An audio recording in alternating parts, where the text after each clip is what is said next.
만약 여러분의 아버지가 왕권을 지키겠다는 명분으로 여러분의 장인을 잔인하게 고문해 죽이고 처가를 통두리째 도륙냈다면 그 아버지를 용서할 수 있으시겠습니까?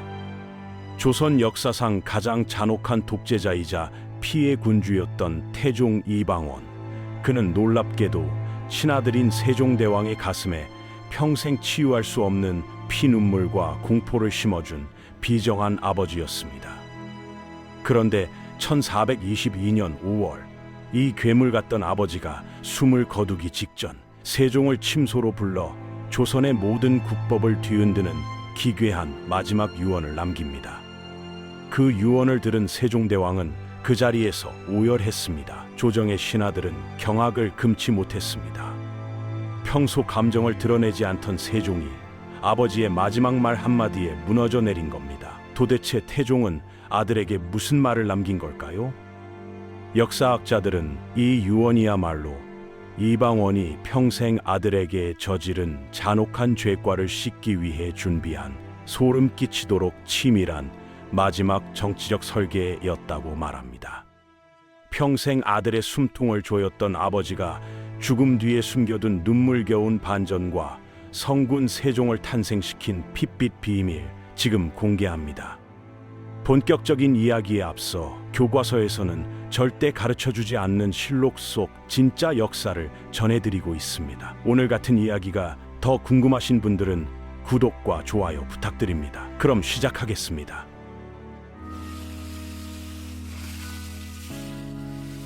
우리가 마주한 이 지독한 부자 관계의 비극을 이해하려면 먼저 태종 이방원이라는 인물이 세종대왕에게 얼마나 거대하고 거친 공포의 벽이었는지를 냉정하게 들여다보아야 합니다. 흔히 우리는 세종대왕을 태평성대를 이룩한 인자한 성군으로 기억하지만 그가 왕위에 오르기까지 밟아야 했던 땅은 아버지가 흘린 피로 흥건히 젖어 있는 잔혹한 학살의 현장이었습니다. 이방원은 조선이라는 거대한 제국을 세우기 위해 고려의 마지막 보루였던 정몽주를 선주교에서 격살하며 그 서막을 열었고 자신을 외면하고 다른 아들을 세자로 책봉하려 했던 아버지 이성계에게 정면으로 칼을 겨누며 친형제들을 무참히 처형하는 이른바 왕자의 난을 일으켰습니다. 권력을 잡기 위해서라면 천륜마저 가볍게 저버릴 수 있었던 이방원의 비정함은 왕위에 오른 뒤 더욱 번뜩이는 칼날이 되어 조정 전체를 얼어붙게 만들었습니다. 그는 자신을 왕으로 만드는 데 목숨을 바쳤던 1등 공신이자 개국 공신들을 향해 조금의 망설임도 없이 토사구팽의 칼날을 휘둘렀으며 심지어 권력이 한 가문으로 쏠리는 것을 막기 위해 자신의 가장 강력한 정치적 동반자였던 원경왕후의 친정 가문, 즉 자신의 처남들인 민씨 네 형제를 자진 명령과 잔인한 유배로 완전히 도륙내며 가문을 공중분해시켰습니다. 어린 시절부터 이 모든 핏빛 숙청을 가장 가까운 곳에서 목격하며 자란 청년 이도, 즉 세종대왕의 가슴속에 자리 잡은 아버지는 존경하는 대왕이 아니라 언제 자신과 자신의 주변을 집어삼킬지 모르는 거대하고 표독스러운 괴물 그 자체였을 것입니다. 세종은 왕이 되기 전부터 아버지가 내뿜는 지독한 피비린내 속에서 숨조차 제대로 쉬지 못하며 권력의 본질이 가진 가장 비정하고도 차가운 속성을 뼈저리게 느껴야 했습니다.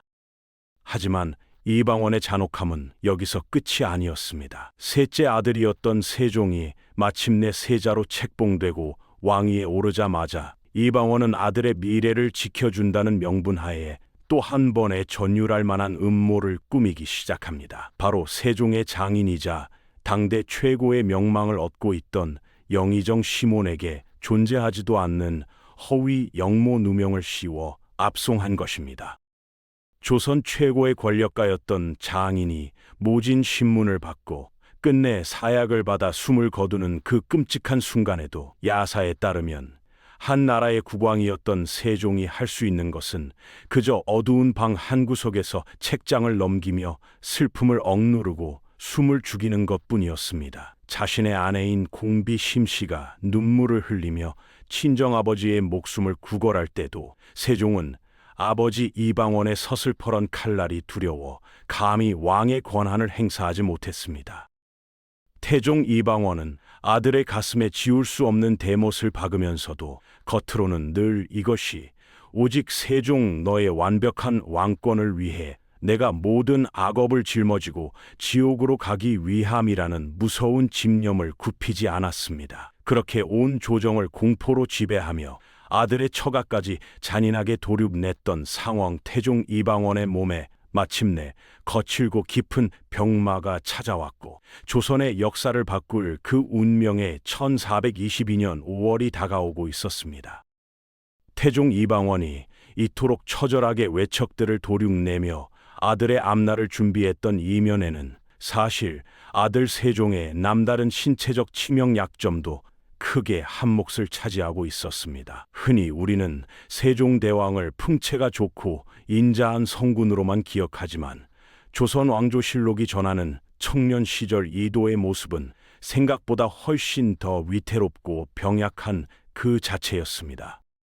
세종은 어린 시절부터 영의정들의 간담을 서늘하게 만들 정도로 지독한 육식주의자였습니다. 야사에는 주상은 고기가 없으면 수저를 들지 않았다거나 낮에 사냥한 고기가 저녁상에 오르지 않으면 식사를 전폐했다는 기록이 전해질 만큼 그의 밥상에는 단 하루도 고기 반찬이 빠지는 날이 없었습니다. 게다가 한 번 책을 잡으면 촛불이 꺼질 때까지 꼼짝도 하지 않는 지독한 독서광이었기에 체력 소모는 극심한 반면 운동량은 사실상 제로에 가까운 최악의 생활 습관을 지니고 있었습니다.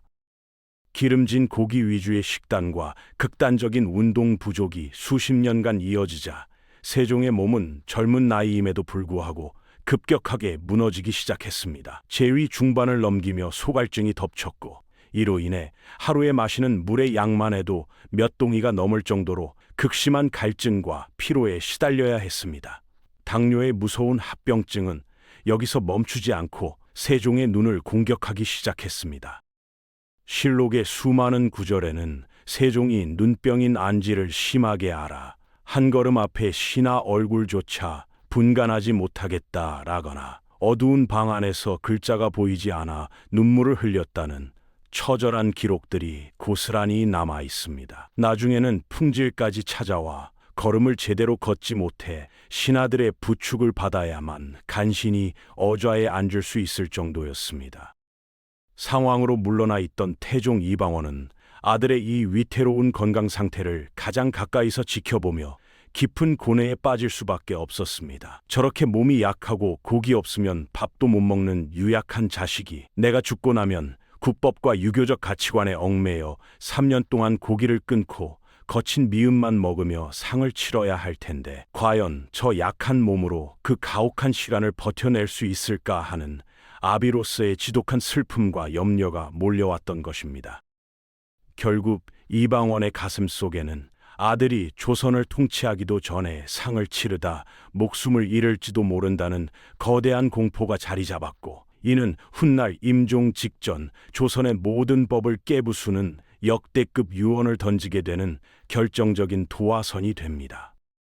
태종 이방원이 세종대왕에게 남긴 그 기이한 유언의 본질을 이해하려면 우리는 1418년 즉위 직후 세종이 겪어야 했던 조선 왕조 가장 잔혹한 정치적 사건의 내막을 정확히 들여다보아야 합니다.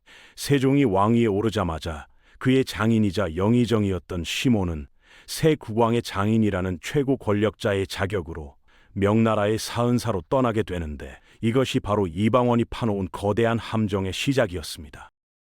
시몬이 압록강을 건너 머나먼 명나라 땅에서 외교 임무를 수행하는 동안 한양에서는 상왕으로 물러나 있던 태종 이방원의 지휘 아래 군사권을 둘러싼 비밀스러운 숙청 작업이 번개처럼 전개되고 있었습니다. 이방원은 세종의 처가 가문이 왕권을 위협할 정도로 비대해지는 것을 사전에 완전히 차단하기 위해 군사 기밀을 유출했다는 조작된 혐의로 강상인의 옥사를 일으켰고 그 배후로 명나라에 가 있던 시몬을 지목했습니다. 영문도 모른 채 귀국길에 올랐던 시몬은 의주에 발을 들이자마자 대기하고 있던 의금부 관원들에게 거칠게 체포되어 한양으로 압송되었고 모진 신문 끝에 결국 사약을 받으며 비극적인 최후를 맞이하게 됩니다. 당대 최고의 세도가였던 장인이 억울한 누명을 쓰고 피를 흘리며 죽어가는 그 엄혹한 순간에 명색이 한나라의 국왕이었던 세종대왕이 할 수 있는 일은 실로 아무것도 없었습니다.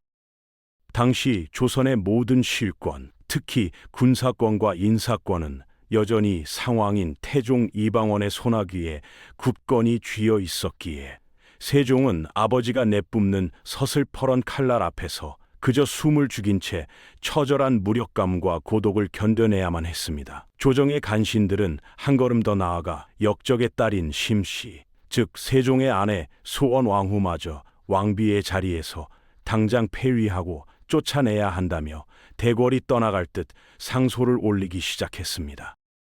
자신의 처가가 공중분해되고 평생을 함께한 아내마저 쫓겨날 위기에 처하자 세종의 가슴은 시퍼런 피멍으로 물들었지만 그는 왕권을 지키기 위해 감정을 철저히 숨긴 채 방 한구석에서 책장만 넘기는 고통스러운 침묵을 선택했습니다. 그런데 여기서 우리는 역사학자들마저 감탄하게 만드는 태종 이방원의 소름 끼치도록 입체적이고 치밀한 권력의 양면성을 보게 됩니다.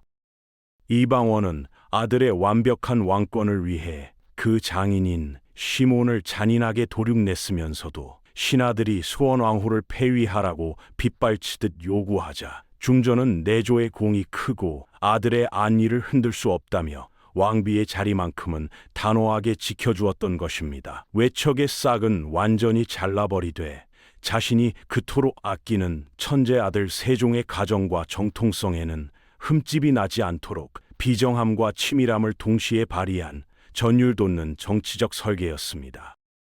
자식을 위해 스스로 어둠 속의 괴물이 되어 모든 악업을 짊어지겠다던 이방원의 무서운 집념은 어린 세종에게는 도무지 다가갈 수 없는 거대한 공포이자 동시에 거부할 수 없는 군주의 교과서였습니다. 그렇게 처가의 핏빛 몰락을 가슴에 묻은 채 아버지를 향한 두려움과 원망 속에서 왕위를 지켜내던 세종에게 마침내 1422년 5월 상왕 태종이 병석에 누워 임종을 맞이한다는 급보가 전해지며 조선 왕조의 명운을 바꿀 숨막히는 독대의 순간이 다가오고 있었습니다.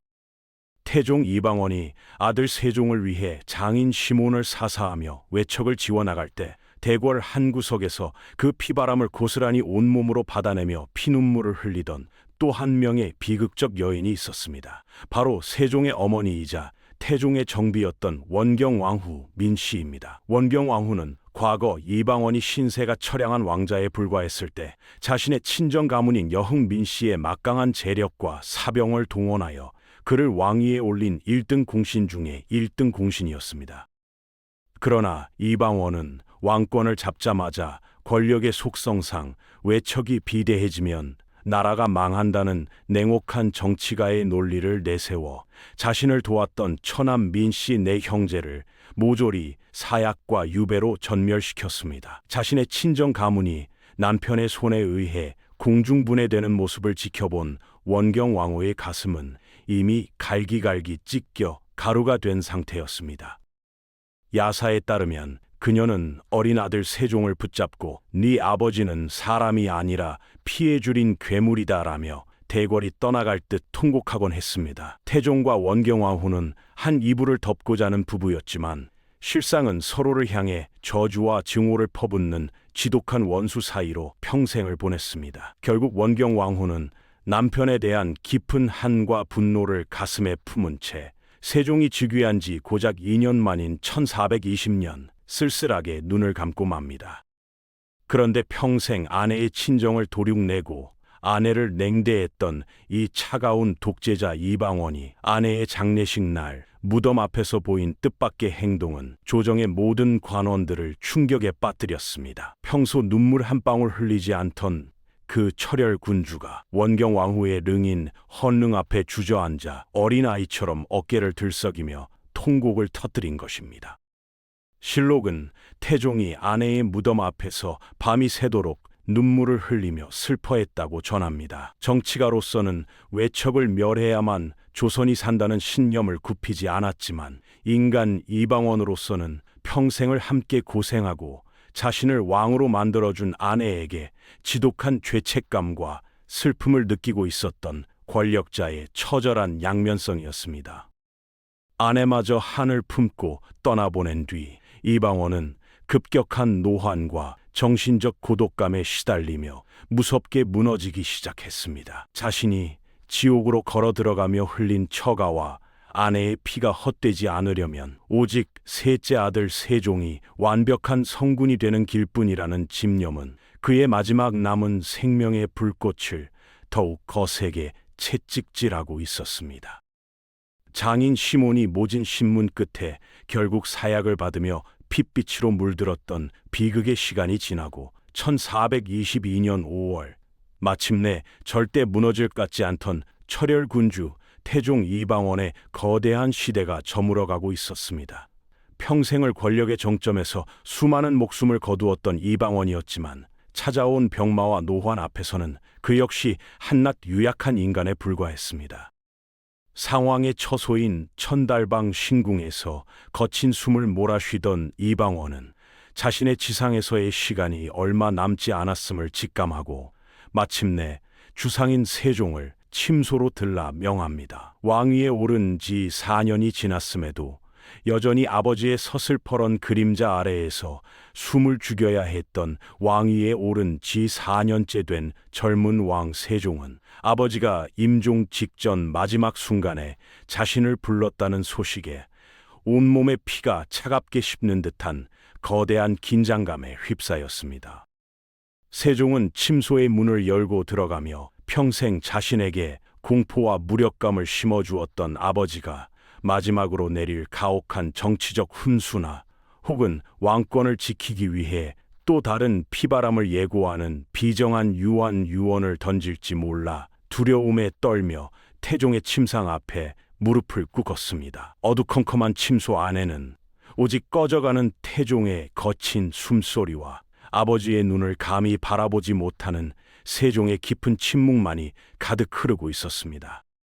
태종은 평생 아들의 처가를 도륙내고 신하들을 숙청하면서도 내가 모든 악업을 짊어지고 갈 테니 너는 성군이 되라던 자신의 무서운 집념을 마지막으로 확인하듯 희미해지는 눈빛으로 세종을 가만히 응시했습니다. 이방원은 자신이 저지른 잔혹한 숙청들이 오직 아들의 완벽한 왕권을 다지기 위한 핏빛 초석이었음을 누구보다 잘 알고 있었기에 죽음을 앞둔 그 순간까지도 권력의 고독함과 비정함을 아들에게 온전히 전하려 했습니다.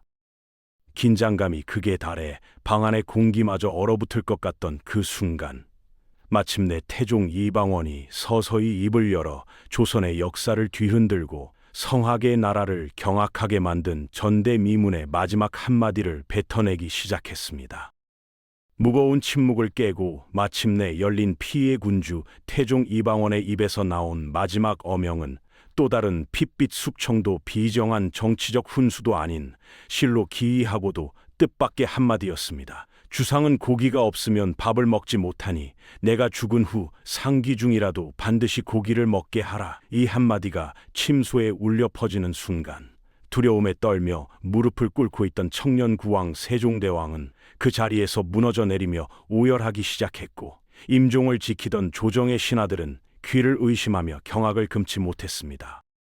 유교와 성리학을 나라의 절대적인 근간으로 삼은 조선에서 부모가 세상을 떠나면 자식은 고기를 일절 끊고 거친 채소와 미음만 먹으며 3년 동안 상복을 입는 것이 인간이 지켜야 할 가장 엄격한 국법이자 도리였기 때문입니다. 만약 상중에 고기를 먹는다면 전국의 유생들과 대신들에게 부효자라 손가락질을 받으며 왕위의 정통성까지 흔들릴 수 있는 엄혹한 시대에 다른 사람도 아닌 국법의 수호자인 아버지가 직접 아들에게 상기 중에도 고기를 먹으라는 기괴한 유언을 남긴 것입니다.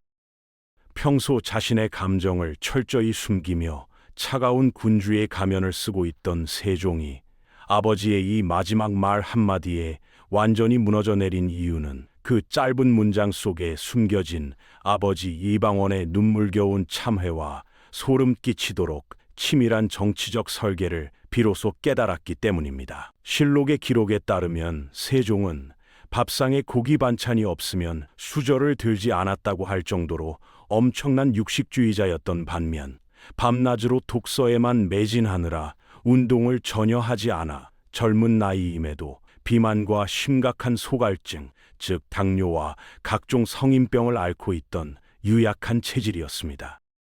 이방원은 자신이 죽고 나면 효심이 지극한 세종이 국법을 지키기 위해 3년 동안 고기를 끊고 채식만 하다가 안 그래도 약한 몸이 완전히 망가지거나 목숨을 잃을 수도 있다는 것을 아비의 마음으로 누구보다 깊이 걱정했던 것입니다. 하지만 이 유언은 단순 아비의 건강 염려를 넘어 평생 아들의 처가를 도륙내며 자식의 가슴에 피눈물을 흘리게 했던 잔혹한 아버지가 죽음의 문턱에서 자식에게 전하는 가장 처절한 사죄이자 아들이 백성들에게 손가락 받지 않도록 배려한 최고의 정치적 방어막이었습니다. 내가 직접 왕명으로 유언을 남겨 공식적인 명분을 만들어 줄 테니 너는 효를 어겼다는 신하들의 비판 뒤로 숨지 말고 오직 아비의 어명을 따랐다는 명분으로 떳떳하게 고기를 먹고 건강을 지키라는 이방원만이 할 수 있는 소름 끼치도록 치밀하고도 뜨거운 부성애의 발현이었습니다. 그리고 그날 하늘도 울었습니다. 오랜 가뭄으로 갈라지던 조선의 땅에 태종이 숨을 거두는 바로 그 순간 하늘에서 비가 쏟아지기 시작했습니다. 사람들은 이 비를 태종우라 불렀습니다. 실제로 태종이 승하한 후 세종은 슬픔에 겨워 음식을 전폐하며 몸이 급격히 쇠약해졌고 신하들은 태종의 이 유언을 근거로 왕에게 억지로 고기를 권하며 성군의 건강을 지켜낼 수 있었습니다. 평생 아들의 숨통을 조여오던 괴물 같던 아버지가 죽어서 떠나는 순간에야 비로소 온전한 아버지가 되어 아들의 건강과 미래를 구원해낸 이 역대급 유언의 반전은 조선 왕조 역사상 가장 비정하면서도 가장 뜨거웠던 핏빛 부성애의 위대한 증거였습니다.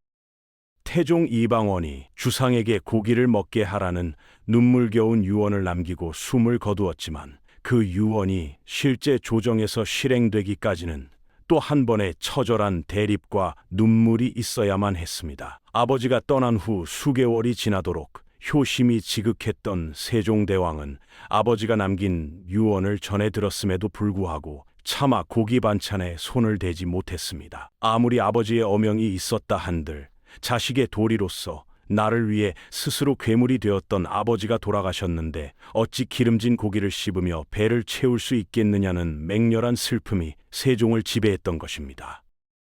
세종은 상중 내내 거친 미음과 소금에 절인 채소만 간신히 입에 대며 밤낮으로 통곡했고 안 그래도 당뇨와 안질로 망가져 있던 그의 신체는 며칠 만에 급격하게 허물어지기 시작했습니다. 얼굴은 눈에 띄게 수척해졌고 어좌에 앉아 있다가도 심한 현기증을 느끼며 쓰러질 뻔한 위태로운 순간들이 실록의 기록을 통해 생생하게 전해집니다. 이 모습을 지켜보던 조정의 대신들과 대간들은 그야말로 발등에 불이 떨어진 듯 안절부절 못하며 대궐이 떠나갈 듯 상소를 올리기 시작했습니다. 평소 같으면 상중에 국왕이 고기를 먹는다고 탄핵을 발의했을 신하들이 이번에는 도리어 왕에게 제발 고기를 먹어달라며 눈물로 읍소하는 기이한 풍경이 벌어진 것입니다. 신하들은 선왕 태종께서 임종 직전 남기신 유언은 주상의 건강을 염려한 절대적인 교지이니 주상께서 고기를 거부하시는 것은 도리어 선왕의 마지막 명령을 거역하는 부효라며 세종의 효심을 역으로 자극하는 고도의 정치적 압박을 가했습니다.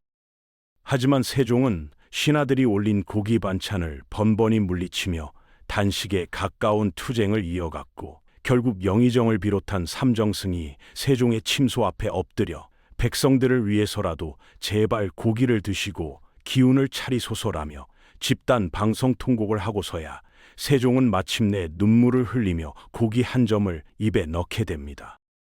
아버지가 임종 직전 던진 고기 유언이라는 명분이 없었다면 신하들은 결코 상중에 왕에게 고기를 권할 수 없었을 것이고 세종 역시 유교적 압박에 못 이겨 상을 치르다 목숨을 잃었을지도 모르는 일이었습니다.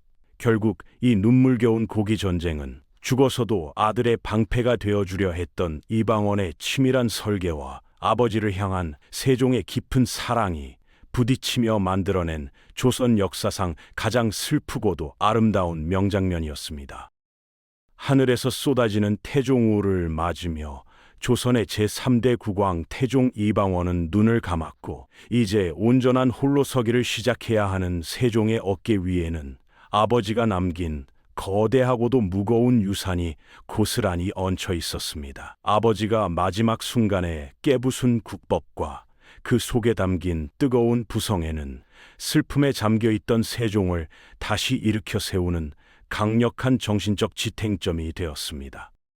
신하들은 태종의 유언을 명분 삼아 세종에게 끊임없이 고기 반찬을 권했고 세종은 아버지가 목숨 바쳐 지켜내려 했던 자신의 건강을 돌보며 비로소 조선의 미래를 향한 거대한 걸음을 내딛기 시작합니다. 이방원의 유언이 지닌 진짜 위대함은 단순히 아들의 몸을 염려한 것에 그치지 않고 세종이 신하들의 눈치를 보지 않고 오직 백성만을 바라보며 정치를 펼칠 수 있는 완벽한 정치적 무풍지대를 만들어 주었다는 점에 있습니다. 태종이 살아생전 외척과 공신들을 잔인하게 도륙내며 손에 피를 묻혀둔 덕분에 세종의 조정에는 왕권을 위협하거나 권력을 탐하는 세도가가 단 한 명도 남아있지 않았습니다. 즉, 아버지가 스스로 괴물이 되어 조선의 모든 어둠과 악업을 짊어지고 지옥으로 걸어 들어간 덕분에 아들 세종은 피 한 방울 묻히지 않고 가장 깨끗하고 투명한 왕권 위에서 자신의 천재성을 마음껏 발휘할 수 있었던 것입니다. 1420년 집현전을 설치해 인재를 키우고 훗날 1443년 훈민정음을 창제한 세종대왕은 과학기술을 일으키며 영토를 넓히는 등 우리 역사상 가장 찬란한 황금기를 이룩할 수 있었던 힘의 바탕에는 결국 아들의 앞길에 단 하나의 걸림돌도 남기지 않겠다는 아버지 이방원의 처절하고도 치밀한 사전 설계가 존재했던 셈입니다. 세종은 평생 아버지를 향한 두려움과 원망을 품고 살았지만 왕으로서 나이를 먹고 자식을 키우며 국정을 책임질수록 비로소 아버지가 왜 그토록 잔인해야만 했는지, 왜 자신에게 그런 기괴한 유언을 남기며 떠났는지를 가슴 깊이 이해하게 됩니다. 아버지가 남긴 유언은 세종에게 단순한 고기 반찬이 아니라 내가 너를 위해 지옥의 불길을 걷고 왔으니 너는 반드시 이 나라를 찬란하게 꽃피워라 라는 가장 묵직하고도 비장한 왕관의 무게이자 아버지가 아들에게 건넬 수 있는 세상에서 가장 지독한 사랑의 맹세였습니다. 철혈군주 이방원과 성군 세종대왕, 조선 역사상 가장 뜨겁고도 비정했던 이 부자의 이야기는 오늘날을 살아가는 우리에게 참으로 많은 질문을 던집니다. 우리는 흔히 자식에게 좋은 것만 보여주고 따뜻한 말만 건네는 것만이 훌륭한 부모의 역할이라 생각하곤 합니다. 하지만 인생의 모진 풍파를 온몸으로 견뎌내며 나이를 먹어갈수록 때로는 자식의 미래를 위해 스스로 악역을 자처하고 무거운 짐을 홀로 짊어진 채 고독하게 걸어가던 우리네 아버지들의 굽은 뒤가 문득 떠오르며 가슴이 아려오기도 합니다. 태종 이방원은 조선의 왕권을 지키고 아들의 앞길을 열어주기 위해 스스로 온 세상의 손가락질을 받는 괴물이 되는 길을 선택했고 죽음의 문턱에서조차 국법보다 아들의 건강을 먼저 염려하는 지독한 부성애를 보여주었습니다. 그리고 세종대왕은 아버지의 그 잔인했던 칼날 뒤에 숨겨진 피눈물과 거대한 설계를 가슴 깊이 이해했기에 아버지가 물려준 깨끗한 왕권 위에서 백성만을 사랑하는 위대한 성군으로 피어날 수 있었습니다. 세종은 평생 한 가지를 끝내 하지 못했습니다. 아버지가 억울하게 죽인 장인 시몬의 명예를 회복시켜주는 일이었습니다. 그 복권은 세종이 아닌 아들 문종의 손으로 이루어졌습니다. 아버지의 무게가 얼마나 컸는지 그 한 가지 사실이 말해줍니다. 어쩌면 오늘날 우리의 부모님들도 각자의 방식으로 자식들의 삶에 단단한 디딤돌이 되어주기 위해 세상의 거친 비바람을 묵묵히 받아내며 자신만의 태종우를 내리고 계신지도 모릅니다. 여러분은 오늘 이방원이 세종에게 남긴 이 역대급 유언과 두 남자의 비장한 서사를 보며 어떤 생각이 드셨습니까? 평생을 원망했지만 끝내 눈물로 이해할 수밖에 없었던 여러분만의 아버지 혹은 자식을 위해 기꺼이 모든 무게를 견뎌내고 있는 여러분 스스로의 모습이 겹쳐 보이지는 않으셨나요? 오늘 준비한 이야기가 삶의 작은 통찰과 가슴 따뜻한 위로가 되셨다면 화면 아래 구독과 좋아요 그리고 여러분의 소중한 생각을 댓글로 꼭 남겨주시길 바랍니다. 여러분의 따뜻한 공유가 우리 역사 채널이 더 깊이 있는 이야기를 발굴하는 데 가장 큰 힘이 됩니다. 끝까지 시청해 주셔서 감사합니다. 다음 시간에도 실록의 행간 속에 숨겨진 우리의 가슴을 울리는 더 위대한 역사의 진실을 가지고 찾아오겠습니다. 항상 삶이 평안했으면 좋겠습니다.